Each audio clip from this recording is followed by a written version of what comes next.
I think about this in a couple of ways. One, the need. We look to the world and we know the world needs clean, low cost, safe electricity. And just to meet our needs today. And not to even talk about the needs of tomorrow or the needs of AI or any of or the growth that's probably coming, just to meet today. And so, but fundamental to that is it has to be a product that people will buy. It has to be a generator that is making that electricity at low cost, and it's got to be soon. And so a lot of what I think about is how do we do those two things together? And a lot of that is scale. And a lot of that is thinking about, and not big scale. In fact, it's the opposite of that. It's small scale. It's how do you build a product that's mass producible, that you can build quickly and learn quickly. Mm-hmm. And what I've found in my career at this is that they're actually the same thing. And that the faster you can build a thing, the faster you can learn if that thing works. The faster you can you can actually iterate on that and build the next thing. And so what I have spent my career building is teams of humans and a company that are builders that can build high technology things quickly. That if you want to do R&D, you don't want large scale, multinational, complex, huge systems. You want to actually take the smallest thing you can build that accomplishes the mission. And in Fusion, there is a minimum size, but accomplishes the mission, and then build it quickly and build whole teams around building it quickly and incentivize folks to move quickly, iterate and learn. And kind of the irony, I think, of one of the things that I've discovered is that by focusing on manufacturing, by focusing on low cost, very rapid manufacturing, you actually get to do science faster. And at the beginning of my career, I would never have guessed that. I would have thought the way to do science is to make a giant demonstration particle accelerator somewhere, to make a large, complex science experiment is the best way to do science. And what I found is actually small, iterative, just building as fast as possible gets you there faster. Because you can learn, you can build, you can iterate, you can solve the problems, and then you can learn the fundamental physics, learn the scaling, learn the FRC and the B to the 3.77 power, and learn those things way sooner than if you would have just started on one mega project and then waited decades to get to the answer. There's a profound truth in that. Something about the constraints of pushing for the simple, for the low cost, for the manufacturable. That pushes everything, pushes the science, pushes the innovation. In fact, you should maybe explain that you're, I believe, on the 7th prototype. Like, this is insane. The rate of innovation here is insane. Can you maybe speak to all the different prototypes you went through, what it took to just iterate rapidly? And maybe it'd be really interesting for people, like, what can you say about the teams that's required to make that happen? Like, what kind of people are required to make that happen at that fast rate? And we're not talking about like software here. We're talking about everything, the full stack, all the way down to the physics at 100 million degrees at speeds of 1 million miles per hour. I mean, it's insane. Anyway, so what? How do you iterate the prototypes, and what kind of teams make it happen? So at Helion, we've built 7 systems. The first 6 were a series of prototypes that we built end to end that were focused on scaling the process of making these field reverse configurations, compressing them to thermonuclear fusion conditions, and demonstrating that you can do fusion, and then increasing the scale, increasing the temperature and the energy. The very first ones were named after beer. Actually, the most successful was the Inductive Plasmoid Accelerator, the IPA. And it was the first system that showed that the team could make these FRCs and hold on to them and understand some of the stability criteria, the heating criteria.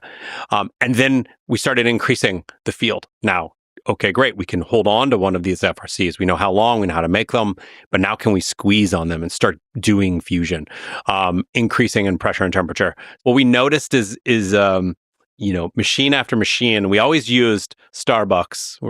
We were in Redmond at the time, Redmond, Washington, and Starbucks cups sitting on top of the machine as this is the scale. They were too small to have a human really in the picture all the time, so the Starbucks cup was enough. And so then we switched to tall, grande, venti, and then the biggest Trenta was the biggest system that came online in 2020. That was a system that showed 100 million degrees and was the first system that did deuterium and helium-3 fusion. In fact, as far as we know, the only bulk deuterium helium-3 fusion that has been done, and also showed the 100 million degree fusion temperatures from an FRC. And throughout that time, the earliest work was government funded, government grants, SBIRs and other type of government grants. And actually the team involved, myself and the rest of the founding team, were really good at winning government programs, doing fundamental science, but moving very quickly. And there's a lot of ways to think about how to iterate and how to build quickly. I want to talk about the teams first, and then we can talk about some of the technology pieces to do that. But a lot of it is thinking about, if your goal is to get the product, electricity, out to the world as soon as possible, then you should be looking at everything you do towards that lens. And so that's thinking about the materials you choose. You want to, at every turn, choose commonly available materials. If you have to wait for supply chain for an ultra rare material, it's going to take you a lot more time. And so do everything you can to engineer a system that uses simple aluminum alloys, simple copper alloys. And if you have to use tungsten, and maybe you have to use tungsten in some of your systems, which is a hard to find alloy, make sure you're using commonly available thicknesses of tungsten sheet. Those kinds of engineering analyses and thought processes at every step. And that's how we built these systems, from IPA to Venti up to Trenta, was always looking at how do we build systems that are easy to build and mass produced. Because this is the other thing that I don't know that early in my career I'd have predicted, is that by making 100 of a thing, you can actually make it faster than if you go make one of a thing. Yeah. And that because when you look at our fusion systems, we talked about these big magnets. And you could build one giant, big, complex, hard to make magnet that's heavy, and you have to move it around with a crane, and requires very complex machining by ultra rare CNCs. Or you could then make that out of a composite of 100 smaller magnets. Each of those magnets now can be made on a simple machine. Each of these magnets can be picked up by a human. They're light enough. They can be made and manufactured and mass produced. And that's what we did. And that was our whole design philosophy on these machines, is at every turn, how do we go faster?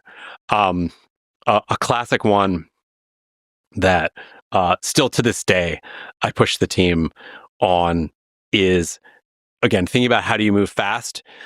eBay. We buy, and I don't know that I've ever said this publicly. Oh boy, here we go. This is great. We spend a lot of time on eBay. You gotta find a way. Yeah. You gotta move. And here's an example. We use a vacuum pump, because in these systems you got to pull out all the air. So we use a vacuum pump called a turbomolecular vacuum pump. This is a commodity. This is used in a variety of particle accelerators, scientific applications. There are many of them. They're robust. They last a long time. They also have a very small supply chain. So if you want to buy a brand new turbomolecular pump, you can, and you might wait 9 months from the manufacturer to go make one for you and deliver it for you. But I can go today and get the same model that was made 10 years ago and get it on eBay today, right now. However, it might not work. Like, you don't know yet. There's some, how well it works or how clean it is or any of those things. And so what we do is, you don't go to eBay to save money. It does. It's cheaper, and that's great. But you can also go and get 3 of those turbo pumps that are sitting in eBay right now.